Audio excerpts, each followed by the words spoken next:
Sa iba pang mga balita, kasado na ang 35 pesos na aumento sa sahod para sa mga manggagawa sa National Capital Region.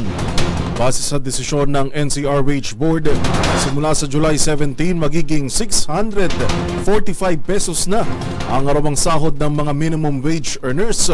Mula po yan sa kasalukuyang 610 pesos. Para naman sa nagtatrabaho sa sektor ng agrikultura, serbisyo at retail ay tataas naman ng arawang sahod ng 608 pesos. Mula po yan sa kasalukuyang 573 pesos. Matatandaan nitong nagdaang araw ng paggawa, ipinagutos ni PBBM na rebisahin ang minimum wage rate sa buong rehiyon sa bansa.